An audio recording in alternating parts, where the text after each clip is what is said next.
Now to Capitol Hill and a new push to fix the growing crisis at the border. Senator SEN.GRAHAM today introducing a bill to tighten the asylum rules and slow the flow of migrants. We have Ellison Barber. She's live on Capitol Hill. So what is the main focus of this particular bill, Ellison? Hey, Dana, yeah, you said it. He says, Senator Graham says that the primary goal of this is stopping the flow of migrants coming from Central America and into the U.S. to declare asylum. Senator Graham says there are issues happening at the U.S.-Mexico border that simply cannot be fixed with a wall alone. No amount of money is going to stop people from coming. No matter how high the wall will be built, no matter how many drones you have, no matter how many agents you put at the border, they'll keep coming because they want to get caught. Word is out on the street in the Northern Triangle countries that if your child can get here by themselves, then the chance of them staying in America is almost 100%. We're incentivizing a horrible journey. Here's what this legislation would do. One, require asylum applications from residents of the Northern Triangle, Guatemala, El Salvador, and Honduras to be filed at processing centers outside of the U.S. at centers that he says will be set up in the Northern Triangle or Mexico. Two, modify U.S. law to allow families to be held together for 100 days. Right now, the maximum is 20 days. Three, add 500 new immigration judges to try and help deal with the backlog of asylum cases. And four, treat unaccompanied minors from Central America as if they're from Canada or Mexico. Senator Graham says that last one will be a big help because it would allow the U.S. to then send unaccompanied minors back to their home countries almost immediately after processing. And what are the chances that this would ever make it to the president's desk in this environment? Well, right now it seems like Senator Graham is trying to frame this as a 2020 issue, or at least push his Democratic colleagues to do something with it because of 2020. He says that they should do something here because he believes it is good for the country. But he also says if they don't do anything to address the situation at the border and get on board with this plan or a plan like it, that it will be good for Donald Trump come 2020. Democrats and Republicans have been very far apart on some key aspects related to immigration, but they're saying that they will look at what the White House puts forward, and Democrats say they will also look at this bill from Senator Graham. It's going to be closely scrutinized. We want to make sure that there is humanitarian treatment of those who present themselves at our borders. There have been so many aborted efforts when it comes to immigration reform under this president. I'm skeptical as to whether he truly wants to deal with immigration reform. I know he wants a wall. Vice President Mike Pence and Jared Kushner were on Capitol Hill yesterday having lunch with Republican senators and talking about immigration. Dana? We'll probably hear more about that in the future. Thank you, Ellison. Much of the drugs coming into our country come through the southern border. Cartels traffic huge quantities of heroin, meth, cocaine, and fentanyl across our southern border. We're destroying the lives of hundreds of thousands of people a year with the drugs that are pouring across our southern border. It's an invasion of drugs. There you got President Trump warning about the shocking number of drugs seized at our southern border. And our next guest says most of the drugs killing Americans come from outside the United States, specifically the country of Mexico. U.S. drug czar James Carroll. It's a real privilege, sir, to have you here on this set. It's great to be with you, Steve. Thank you for having me. All right. So the president about a month ago gave Mexico, OK, I'm going to give you a year. You got to stop the flow of drugs. That's right. We have to. We have no choice. These drugs are coming in and they're killing 70,000 Americans a year. We have to do something. Business as normal can't go on. Let's back that up. These drugs are killing 70,000 Americans a year. And if Mexico did more to stop the flow of drugs, what would that do? The president and I are both committed to saving lives. If we had a secure southwest border, we would undoubtedly save lives. There's no question. We've been talking this morning in the last 20 minutes about the immigration plans that are being floated by the Republicans up on Capitol Hill. But we were looking at some of the video from the southern border that Brian got with the acting secretary of Homeland Security. And, you know, so much is made about the migrants coming across. But the drug cartels are using the migrants as pawns in their play to get the drugs across. Absolutely. I get a classified briefing every morning. What I can say on the air is these drug traffickers, they are smart. They know what they're doing. They send the immigrants through. They wait until Customs and Border Protection is manned up, dealing with them. Then it's an open border, and they sail the drugs in. They flood the zone with drugs. So it's just a diversion. Absolutely. They let the migrants go through. Border Patrol swarms on those guys, and 2 miles down the road, that's where all the drugs go through. God bless CBP and DHS. They're doing a great job. They're doing what they can. The president says we need a wall, and he's right. Apparently, the country of Mexico is thinking about decriminalizing all the drugs. Can you imagine? What would that do to the Explain youth? that. What is that about? There is no explanation. I mean, right now, Mexico is one of the most murderous places in the world. It's the place where more priests are killed than anywhere else, more journalists. And they want to decriminalize all currently legal drugs. Right. They're just going to make the problem so much worse for them and for us. And we are committed to saving lives. We have to do this. 1 million pounds of drugs were seized last year at the southwest border. And that's what was seized. We don't know exactly how much came through that we couldn't seize. Just the fact that 70,000 American lives are lost to the scourge of drugs and they come through 200 illegally. people a day. 200 people a day. It's an airliner going down every single day. We have to do this. The president is committed to it. God bless the president. The people that are out there, our law enforcement, they're doing a great job. At the same time, we have to get people to treatment and make sure we're reducing demand. And Mexico needs to do more. Jim, real pleasure. Thank you, sir. Thank you, Steve. Secretary McElwain acting, hopefully gets a full-time job of Homeland Security, and Patrick Shanahan, the nominated soon-to-be, I think, confirmed Secretary of Defense, went down to the border, allowed us and our cameras to go there to tell us exactly how they're working together to solve the problems at our border. And here's what they found. Here's what they said. We're at the McAllen area of the border and the Rio Grande Valley sector, with the Secretary of Defense and Homeland Security Secretary acting for now. What's going on at the border?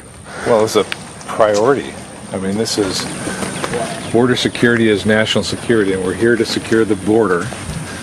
And the reason the acting secretary and I are together is we've got to get more aggressively resources in place, but cure this permanently.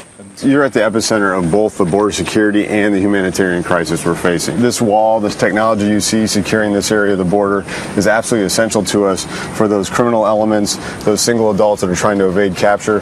But we also saw today all of the families and unaccompanied children coming across and how we're trying to manage that dual mission at the same time. We have agents that have so many family units coming in that their time is spent just processing and moving them along through the immigration cycle when they need to be out on the line securing that border for people that are trying to evade capture or to bring drugs or something more dangerous in. I understand, Mr. Secretary, have decided to give over $1.4 billion repurposed from Afghanistan towards building a barrier with the Army Corps of Engineers. Your response? Well, we've got a plan in place now to build, so if you average it, a half mile a day between now and October. The money that you're referencing, the $1.5 billion, is going to increase that even further. We're doing things in months that used to take years, and I feel really good about the progress. We spoke to Jay Johnson on our Fox and Friends couch a month ago, and he said when he came down and told people the urgency, lawmakers responded. I don't want to get you involved in politics, but how would you characterize the response you get from the urgency we see? So I was on that trip with Jay Johnson in June of 2014 when we had 4,400 people in custody in this sector. And what do you have now? 8,400. This crisis is much bigger than what we faced back then, and we need Congress's help. You've both interacted with the president extensively. When it comes to the border, there was a report a week ago that he kind of blew up at you. He goes, what's taking so long with this fence? Is that true? And have you guys felt that, the frustration from the president? Well, he didn't blow up. He said, I need better results. Deliver more. The situation is extreme. Fix it. That's why we're here. I think this might be an example of where it works. Yep. You're the one who's been on the line for years. Is this effective? In this area of the border, you're going to see this concrete base and a full 18-foot steel bollard. See back here where it's even taller? That's what you're going to see when we expand the wall in this area of the border. And that is a very effective approach to controlling the flow. Now, the other challenge is the river, the Rio Grande River. Right. It changes, obviously, in width and depth. Let's go check it out and see what you're against. What's the challenges that come up and down this river? So they're immense. We have smugglers that are easily able to hide in that brush here you see across. There are many areas of the river on our side that look just like that, with dense foliage on both sides, so it's really hard to see what's happening. So the smugglers will use every technique available. They'll put a car full of drugs and float it across and then try to drive out of the river on the U.S. side. They'll float family groups across in one area, so our agents respond to that family and try to protect them, and they'll put drugs behind it using a diversionary tactic. We make rescues every single day. Can you give me an idea how Homeland and Border Patrol is now helped by the Pentagon and Defense? So on the river? Yeah, in the border security context, that kind of surveillance capability is so valuable for us. It extends our ability to see what's happening on that border so our agents can respond and interdict that illegal traffic. If we're doing the monitoring and detection, that means CBP can be doing apprehensions. When people say, wow, these kids, these Border Patrol or a government or an administration, this one or the prior one, is putting people in cages, what's the reality? That's not the reality. So we're bringing people into processing centers. We're providing medical care. We're working to provide the best possible situation we can with showers, with laundry, while we process them and move them into a more appropriate facility. You said something a couple of times. Well, I got your back. Yeah. And you were telling it to the men and women in uniform. What do you mean by that? Look at the burden that they're carrying. Look at the load. Look at the responsibility that they're assuming. These are great people. They won't let us down. We can't let those people down. And Kevin and I aren't going to let them down. We're going to fix this. We wasted 3 months talking about whether there was a crisis or not. I think that ground has shifted. It's pretty well established. There's a crisis. 100,000 people crossing a month, 60,000 families. That's a crisis that we need to deal with. And it can't be a political issue. It's got to be about protecting the border and taking care of vulnerable families and kids. Let's get the conversation to what are the things we need to fix and what are the best ways to fix them. We can fix this. All right. Thanks, Mr. Secretary. Welcome. You bet. Thank you, Secretary. Brian. Appreciate it. You know what I take from that, Brian? That they are willing to listen to the people who are down there on the ground doing these jobs. They're hearing them, and they're going to fix the problems. The problem is you need Congress to act. And Lindsey Graham's bill has the framework in which Kevin McAleenan, and I'm sure he probably consulted with him on some level. If you do what Lindsey Graham put out there, it'll actually fix the problem almost right away. Within a matter of weeks, the word will go out that once you get in, you're going to be detained for 100 days and sent back. Only 7% qualify for asylum. So why try it? Now there's no reason not to. Now you have to make it prohibitive to do that. Other things, that's private property. If that landowner said, I don't want that retaining wall, and I don't want that dock, and I don't want those boats, the Pentagon and Border Security couldn't do anything. Well, they're going to go through eminent domain. It just gets tied up in the courts. It's tied up in the courts forever. During the Bush years, they're still in court. Some, they can't even find who owns the land, so they can't build. They need the landowner to be cooperative and work with the country to secure the border. If the landowners don't, the Border Patrol can't do anything unless they go to court, and it could take 15, 20 years. It was interesting to hear Acting Secretary Shanahan say that the president wants results. He is frustrated that it's taken so long. He's not the only one. A lot of people want to see things get fixed, but coming up on a big election, and nobody wants to give Donald Trump a win on the other side. I was glad to hear him answer that question. Yeah. Because it was like, oh, this is what I talked to the president about. This was our conversation. Yeah. Results now. And he says, I'm used to working with that in business. People want results. They don't want to hear about problems. And that's when you have an engineer executive as Secretary of Defense. That's what you're going to get. He cuts through stuff real quick. He doesn't want to take any credit. He just wants to get it done. Good job. Two powerful individuals, two cabinet members that you were on the border with. Good job, Brian. Yeah, thanks. We'll see it again in about 2 hours. But tomorrow I go with the Border Patrol chief, and we actually see the people who are being detained. If the Democrats have a better idea, tell me what it is. We're on track to get 1 million illegal immigrants from Central America. We got a 900,000 person backlog. It is not a manufactured crisis. I want to start a debate of how to fix this problem. And a 900,000 backlog. Lindsey Graham set to release his immigration bill today. The legislation calls for sweeping changes to the current system and its loopholes. Joining me now to weigh in is the president of the Border Patrol Foundation, Ronald Colburn. Thank you so much for joining us. We really appreciate it. Thank you, Heather. You know, we've been hearing about these backlog numbers, 1 million new immigrants coming in. Some of the main points of Graham's immigration bill, let's go through these, and I would like for you to comment on them. Preventing people from seeking asylum at the actual U.S. border and instead apply for asylum at consulates outside of the U.S. The U.S. would be able to hold migrant children for 100 days. And, of course, 500 new immigration judges, which we've been told repeatedly we need. So your overall thoughts on his plan?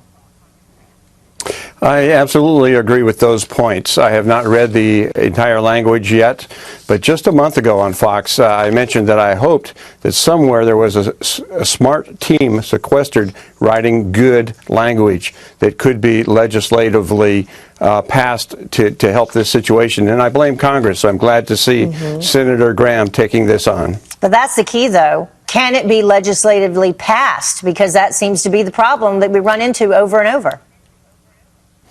I think he will face a challenge there. Unfortunately, it's a threat and a risk at the border right now that is untenable. It should be a bipartisan interest, and unfortunately, the parties are fighting it out. But I do hope they can find a solution. Yeah, I don't see how it is not of bipartisan interest when they take a look at these numbers. These are just for April. The southwest border total apprehensions, you look at 2019, over 109,000. And then compare that to the numbers in the past, 2018, just over 51,000. And then it goes down from there. I mean, the numbers are overwhelming. Go back to what we were talking about in terms of asylum and those seeking asylum, because you had some information on that as well as to those who are legitimate asylum seekers. Right now, statistics show that about 7% of those that are crossing illegally into the United States and attempting to claim credible fear asylum or refugee status actually qualify. 7%. The rest are just taking advantage of the chaos and being released into the U.S. And that's what's different from 10 years ago, when 90% plus were being returned to their countries after attempting to enter illegally. Now, pretty much they're all being released into the U.S., including some that may be carrying communicable diseases because the incubation periods are longer than the mandated holding periods before they are released. And what about this marriage scam that we just heard about that was released yesterday? This cost of up to $70,000 per marriage. So that's the scam part of it. But there have been 206 indictments, 96 defendants so far. They face between 10 to 30 years in jail. I'm very pleased to see that law enforcement has finally taken down a large and complex marriage fraud organization. These are criminal organizations. Marriage fraud has been going on for 6+ decades by criminals, but now the transnational criminal organizations run it and control it. And as you can see, $50,000, $70,000 is a lot of money.